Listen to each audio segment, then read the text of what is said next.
Hello दोस्तों, नमस्कार। मैं Shri Vallabh Patidar, financial advisor. 31 financial mistake series में 30वां दिन और 30वीं मिस्टेक जो है कि इनकम, हमारी कमाई बढ़ती है, इनकम में इंक्रीज के साथ साथ हमारे खर्चे भी बढ़ा लेते, तो कोई मतलब ही नहीं है इनकम बढ़ने का। अधिकतर लोगों से ये गलतियां होती है कि उनकी कमाई बढ़ी तो उनका लाइफ स्टाइल, उनका खर्चा भी बढ़ जाए। आइए स्टोरी फॉर्म में समझते हैं कि मिस्टर रोशन एक आईटी इंजीनियर है और वो अपनी लाइफ स्टाइल को बहुत अच्छे से चला रहे हैं।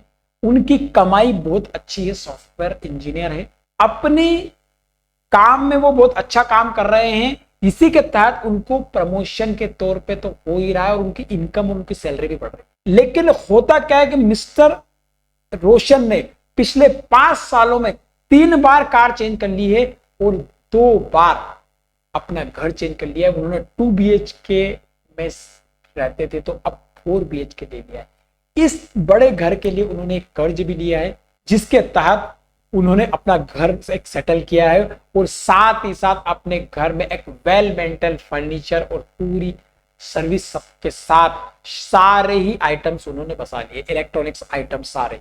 इस प्रकार से मिस्टर रोशन प्रॉपर तरीके से अपना घर चला रहे हैं और सब तरीके से उनका सिस्टम चल रहा है। अचानक कोविड आ जाने के कारण उनकी जॉब छूट जाए, उनके पास कोई इमरजेंसी फंड नहीं रहता है और साथ ही साथ लोन की EMI अलग चल रही है। तो अब उनको लोन की EMI चुकाना और अपनी इनकम को खो देना, ये बहुत बड़ी स्थिति में, खराब स्थिति में मिस्टर रोशन को डाल रहा है। अब उनकी जॉब, उनकी इनकम के बराबर उनको जॉब नहीं मिल पा रही है, कुछ मिल रही है तो कम सैलरी की मिल रही है, जो कि उनको अफोर्ड करना बहुत इश्यूज और दिक्कत। इसी के चाहत चलते हुए मिस्टर रोशन को पैसों से रिलेटेड बहुत समस्याओं का सामना करना पड़ा। बहुत EMI, अपनी सिविल को डाउन कर लिया, सिविल स्कोर को डाउन कर लिया है और बहुत EMI पेंडिंग चली गई है और इस टाइप से वो मनी से रिलेटेड प्रॉब्लम में फंस चुके हैं। इमरजेंसी फंड क्रिएट ना करना और साथ ही साथ कोई सेविंग ना करना और ज्यादा लोन लेके रखना, इस टाइप का उन्होंने पूरा कर लिया है और अपनी इनकम को खो देना ये सोचा भी नहीं था। तो उनको इन समस्याओं का सामना करने के साथ साथ उनको एक और समस्या आ गई, हॉस्पिटल है, क्योंकि उन्होंने हेल्थ इंश्योरेंस भी नहीं लिया था और उसी के तहत उनकी वाइफ को कोविड हो गया और हॉस्पिटल से रिलेटेड बहुत खर्चा लगभग हो गया। दोस्तों, रिश्तेदारों से भी बड़ी मुश्किल से थोड़ा पैसा फंड जुटाने के बाद वो अपने धीरे धीरे स्थिति को रिकवर करने में सक्षम होना उनके लिए बहुत डिफिकल्ट हो गया। मिस्टर रोशन काफी अपने पैसों के साथ संघर्ष कर रहे हैं, अपनी मनी मैनेजमेंट के साथ संघर्ष कर रहे हैं। मैं चाहता हूं कि यदि आप भी अपने पैसों से रिलेटेड अपनी कमाई बढ़ने पर अपने खर्चे बढ़ाने का काम कर रहे हैं तो मैं चाहता हूं कि आज ही रुके और अपनी कमाई बढ़ने के बाद सबसे पहला काम यदि करना चाहिए तो मैं कहता हूं सबसे पहला काम ऐसी इनकम जनरेट करें जो कि आपकी कमाई बंद होने के बाद भी आती रहे। उसे बोलेंगे फाइनेंशियल लिबर्टी। फाइनेंशियल लिबर्टी को पाना चाहिए, पैसिव इनकम पाना चाहिए। यदि आपकी कमाई आपके खर्चों को कम करके आपने एक अच्छा अमाउंट सेविंग किया और जिसमें एक इमरजेंसी फंड बनाया और उसके बाद पैसे को अच्छी जगह इन्वेस्ट किया, तो वो इन्वेस्टमेंट वाला पैसा भी आपको एक अच्छा रिटर्न दे सकता है और उस रिटर्न को कम से कम हमारा घर खर्च चल जाए, वो रिटर्न हमें हासिल करना चाहिए। उस सिचुएशन पे हम बोल देंगे फाइनेंशियली लिबर्टी हमें मिल गई। मतलब हमारी प्राइमरी सोर्स बंद भी हो जाए, आपकी जॉब चली जाए या किसी का बिजनेस है वो बंद हो जाए या डाउनफॉल में हो जाए, तो भी हमारे इन्वेस्टमेंट से इनकम आती रहनी चाहिए। उसके तहत हम हमारा घर खर्च प्रॉपर चला सकते हैं। आपकी इनकम का 30% से ज्यादा की EMI का लोन बिल्कुल नहीं रहना चाहिए ताकि आप बड़े मनी इश्यूज में ना फंस पाए। और साथ ही साथ दोस्तों, यदि आपने अभी तक अपना फाइनेंशियली लिबर्टी, अपनी पैसिव इनकम को नहीं हासिल किया तो इस पर पूरा प्रॉपर ध्यान दें कि आप अपनी इनकम में से सेविंग करके इन्वेस्टमेंट पार्ट चालू करें ताकि आपकी प्राइमरी सोर्स, प्राइमरी इनकम बंद भी हो जाए तो आप इसके तहत, इन इन्वेस्टमेंट के तहत काम कर सकते हैं। अब देखिए ना एग्जांपल, यदि कोई व्यक्ति का अच्छे पैकेज के साथ अपने पैसे को बचाता है और यदि वो एग्जाम्पल के तौर पर 50 लाख रुपए सेव कर लेता है और उसकी ग्रोथ होते होते कुछ पैसा हो गया, लेकिन हम 50 लाख को ही मान के चले कि 5 साल में थे, तो उसका 7% रिटर्न के साथ भी वो एक अच्छा खासा पैसा, उसमें यदि टैक्स को भी काट दे, यदि उस ब्याज पे टैक्स लगता है, तो भी वो 25,000 रुपए पर मंथ पा सकता है, जिसमें अपना घर खर्च बहुत अच्छे से चला सकता है। आपकी सिचुएशन के अकॉर्डिंग आप इस टाइप से प्लान कर सकते हैं, ज्यादा कम किस टाइप से आप सेव करें, ताकि आपको एक अलग ही मेंटल सुकून के साथ आप मनी से रिलेटेड कोई इश्यूज आपको नहीं आए और उससे रिलेटेड आप प्रॉपर अपने डिसीजन ले पाए।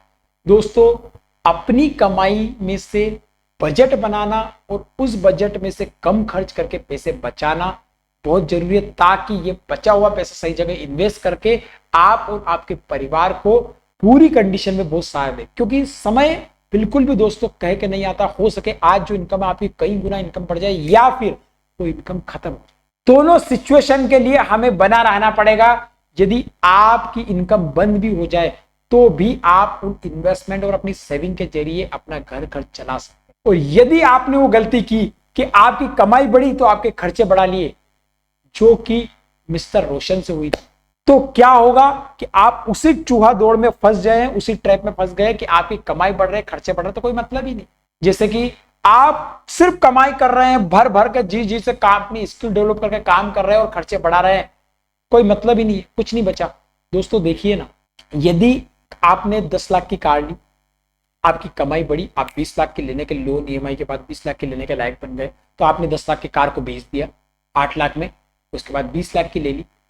थोड़े दिन बाद थोड़ी और कमाई बढ़ी, 20 लाख के बाद आपने उसको बेच दिया 15 लाख में, दूसरी ले ली। तो यहाँ हुआ क्या पता है, 2 लाख 10 लाख वाली कार से और 5 लाख से 7 लाख रुपए आपने फालतू में बर्बाद। 7 लाख रुपए आपने अपनी मेहनत से कमाए हैं दोस्तों, लेकिन आपने बस ये ली और उसको बेच दी, वो ली उसको ले ली, ऐसे ही चला गया। इसकी बजाय तो फिर हम इतनी मेहनत ही क्यों करें, इतना भागदौड़ क्यों करें, पैसे के धन के लिए, धन के मिजाज में बिल्कुल भागदौड़ करें। मानता हूं दोस्तों कि हमारी मानसिकता ऐसी है कि कमाई बढ़ी तो खर्चे की तरफ दौड़ते हैं, हम ऐसे डिप्रिशिएट प्रोडक्ट खरीद लेते हैं, ऐसे प्रोडक्ट खरीद लेते हैं जो कि वो हमें शॉर्ट टर्म प्लेजर देते हैं, खुशी देते हैं। लेकिन यही तो रोकना है, यही तो समझना है कि हमारी इनकम बढ़ी तो हमें ये न करना है और हमें भविष्य लॉन्ग टर्म को सोचना, ताकि हमें हमारी कमाई बंद भी हो जाए तो हमें इश्यूज ना आए, हमें दिक्कत नहीं आए, हमारी फैमिली को कोई किसी प्रकार का इश्यूज नहीं आए। दोस्तों, आपको हमारे वीडियोस कैसे लग रहे हैं? लगभग हम एंडिंग चरण पे है, 30वां दिन हो गया। लास्ट वीडियो इस सीरीज का आएगा कल, जो कि एक लास्ट वीडियो रहेगा। मैं चाहता हूं कि आप कमेंट बॉक्स में जरूर बताएं कि आपको हमारे वीडियो कैसे लग रहे हैं और कुछ सुधार या कुछ अच्छा और लाने की जरूरत है तो बताइए।